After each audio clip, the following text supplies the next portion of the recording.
How's it going, guys? My name is Zach with the Movie Castle, and today we're going to be doing my Sharks of Summer series. Basically, on this channel, over the summer, I'm going to be trying to do a shark movie every single week, and this week we are going to be covering Two-Headed Shark Attack.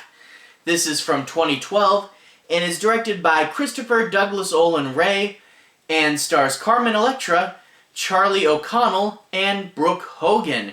This is an Asylum movie, and if I'm going to be doing a series of shark movies, I'll probably wind up doing quite a few Asylum movies. The Asylum, for those of you guys who don't know, is a low-budget movie studio.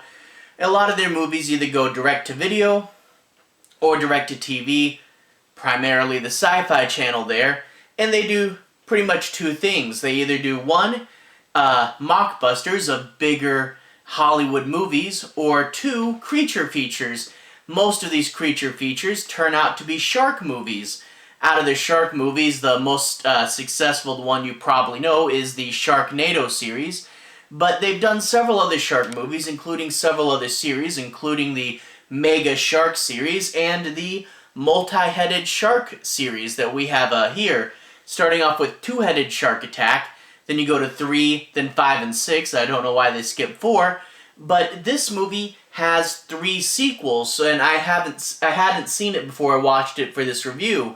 I figured if it had multiple sequels, it was fairly successful, and if it was fairly successful, this might be one of the Asylum's better films. Not really, but we'll get more into that later. Let's go ahead and talk a little bit about the plot. Don't worry, I'm not going to be doing any major spoilers, but I do want to say my piece on a few plot points and make sure you guys have a basic understanding as to what this movie's about. So let's go ahead and dive right in. First off, we begin with the prologue. The prologue, we see a boat with some guys and 2 girls skiing behind it. The two-headed shark, from the title, pops out and eats the skiers. But it has 2 heads, so it gets 1 skier per head. It's a pretty cool visual and a great way to start off the movie. Shows you a really cool creature and gives it a unique kill that only that creature could do with its 2 heads. A cool start off. Then we go to meet our main characters. They're on a bigger boat and they're college students doing a semester at sea. There's quite a few of them, I would say between 20 and 30. It's hard to say exactly how many because they kind of, if they're not a main character, mix into the mass and it's hard to really distinguish them. But in addition to all these students, there are 5 teacher/boat worker characters, the 5 adults in control. And among those 2, Carmen Electra and Charlie O'Connell are the main teachers. Now, they're aboard the boat doing typical college antics when suddenly they hit something. A deep water shark has mysteriously been killed. What killed it? Who knows? Well, it floats up to the surface. It's big, it's rare, and it's dead. They don't want it to damage the ship. Charlie O'Connell tries to push it away with a big pole. Unfortunately, it does, and the ship is dead in the water. So they anchor it, and they send the students to the nearby atoll with Charlie O'Connell, while Carmen Electra and the rest of the teachers stay aboard the boat to try to fix it. Less water weight, less kids in your way. Makes sense to send the kids to the island. Well, they go over there, and they're supposed to be looking for scrap metal to help weld shut the big hole in the boat. They kind of forget about that halfway through, and they find an abandoned fisherman's cabin as well as several other buildings. And they, of course, slowly get picked off one by one while doing wacky college antics.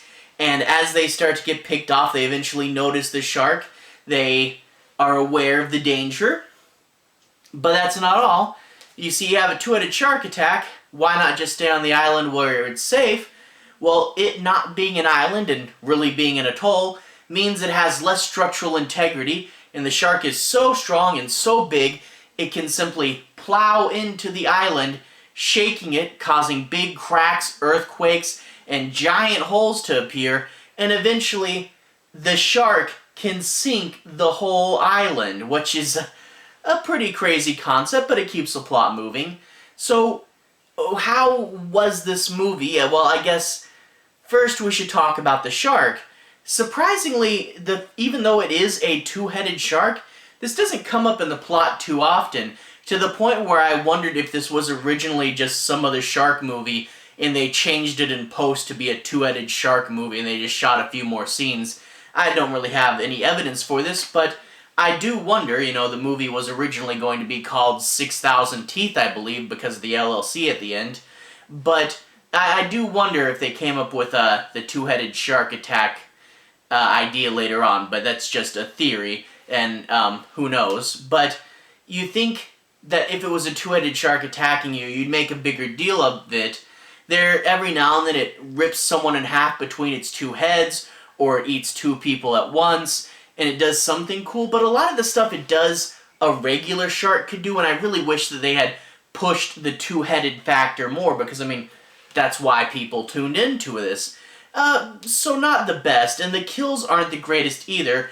There are some unique kills, but overall you get two types of kills. The quick, surprising kills, where you're standing somewhere and a shark swoops up and eats you really quick and it's a surprise, or the suspense kills, which sadly aren't too suspenseful. You get a character and the shark, and it cuts back and forth between the characters and the shark, and that's really the only way this movie knows how to do tension. And after cutting between the two for a while, they'll eventually start attacking, which means that the cuts are going to be the character screaming or hitting at the shark and the shark chomping and chewing, but as it cuts back between the two, they don't really interact super much. Eventually, blood starts to form in the water, and then the character will switch to their CGI counterpart and get torn up by the shark. There's enough blood so you don't see just how good or bad the CGI is, but it tends to be the same pattern over and over again. The cuts between the two, the cuts where they're fighting but they're not really interacting, then the human turns CG, and then the shark tears them apart. And it's the same thing over and over again. So even though you have a big group of students, a lot to kill, it's sadly these same types of kills quite repetitively, and I really would like to see something more inventive, but that's not really what you're getting here. So the deaths are kind of repetitive, and with this CG, they can't interact as well. They actually did build a real shark head prop, but they only really used that for the big scenes. I wish they had used it more often. It doesn't mix with the CG super well, but at least they interact. You see, the thing with this movie, and it's a quite common problem with low-budget CGI, is when they drop in the CGI element, it's like, okay, don't touch the CGI element, don't interact with it, and don't walk in front of it, because that makes it a lot harder. And in turn, it feels like they've plopped CGI elements on top of the movie, and they don't feel as much like they're in the same world as the characters, so not really great CGI. Actually, this was 2012. Nowadays, you can do a lot of what they did in this movie with an iPad and a few apps, and it's not the best, but it's a low-budget movie, I guess. In addition to this, we have the characters. Now, Carmen Electra and Charlie O'Connell, they're the teacher characters. They're serious and they want to keep the kids safe, and that's about it for their characters. To the point where I feel like, a lot of these characters, you don't really feel like you know them too well. And actually, Carmen Electra and Charlie O'Connell, their characters are supposed to be married, but I didn't pick up on that. Maybe I missed a line of dialogue, but I didn't really pick up on that till towards the end of the movie. I'm like, oh, these two are married, Like, that's a relatively basic piece of information that you think I would learn, like, at the latest, like 5 or 10 minutes after I met both of these characters, but they seem more like work colleagues than actual partners, so it is kind of odd that you're kept so far away that something like this isn't even super clear. Out of the kids, a lot of them fade to the background. You get your nerd character, who's a stereotypical nerd that when he has to prove his nerdness, when the writers are trying to stress that, he gets a little bit annoying, that's not an island, that's an atoll, and basically nerds are just people who correct people over trivial stuff. You have the jerk character, and the jerk character will make stupid and selfish decisions, and very, very stupid decisions at times. And then you also have your main character, and your main character, her whole backstory is she hasn't been in the ocean since she was little, because once when she was in the ocean when she was little, she saw a shark. That's it. It didn't attack her. It didn't kill anyone she knew. It didn't attack her parents or anything. She just saw one and got freaked out and hasn't been in the ocean since. And in turn, a semester at sea, probably not the best idea for her. And she's like, oh, I want to challenge myself. Well, maybe take a baby step, like maybe go to a beach for a vacation for like a day or two before you jump to a whole semester in a boat. And then after that, there's a girl in a pink and white bikini that really was just in the background, and then at the end of the movie they decide she's a main character all of a sudden. I'm like, oh, okay. And other than these, the rest of the kids just fade into the back, and there's not really anything super special. Several cases of bad acting where their lines feel more like they're reading lines than they're acting like in a movie, and in turn you get like a kid joking he finds a jawbone of a shark. Help, it's eating me. It feels like line reading and not line delivery, not acting. And it's pretty bad. There are, a few okay actors, but overall, really a bunch of line reading, and you do have some humor, and a lot of it doesn't land because of the delivery, which is sad, because if this was a funnier movie, it would have played out a lot better. And then it does have low-budget movie logic problems. The shark, even though it's a great big shark, attacks people in waist-high water and is somehow not visible. Even though it's a great big shark and the water's only waist-deep, somehow you don't see it under the water. That's weird. They go to the shore to try to find the scrap metal to weld the hole in the boat. They forget to find the scrap metal, but they can still weld it anyway, for whatever reason. And underwater welding, clearly no research has gone into this. They have a character that's going to do this, and at the beginning, and she says, oh, it's just a little welding. Now, someone who's actually welded before, welding isn't super easy, and underwater welding, way harder. Actually, if you're looking for a relatively high-paying career, it is dangerous, but underwater welding is so hard that it actually pays pretty well. But they just go and weld underwater in your bikini, no safety suit, no safety goggles. Welding, one of the first things they teach you is don't look at the little light because you'll go blind, and I guess they're magic goggles in this movie or something. I don't know. But welding, you basically, in this movie, wave the wand at the CGI crack until it gets smaller and smaller and disappears.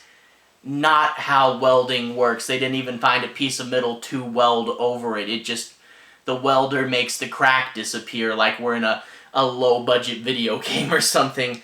But yeah, bad acting, you don't know the characters, low-budget movie logic, repetitive deaths. This isn't the best thing, and I know I've criticized it a lot, but it isn't the worst. It's stupid and dumb and repetitive, but it's not as boring as a lot of stuff I've seen. I mean, it's not super interesting, but overall, I sat there and I didn't pause it too often. I watched this movie relatively quick without, absolutely hating it. There's some movies that are, really bad and I get bored and I turn them off and I don't want to watch them again. And it wasn't like that. It wasn't engrossing, it wasn't great, but granted how this was probably made for people who want to sit down, relax, not pay attention, and just watch a shark kill people, it does that relatively effectively. I talk about how there's lazy Saturday afternoon movies where you don't have to pay attention to them. This is a good example of that, in fact, probably way lazier than your average lazy Saturday afternoon movie.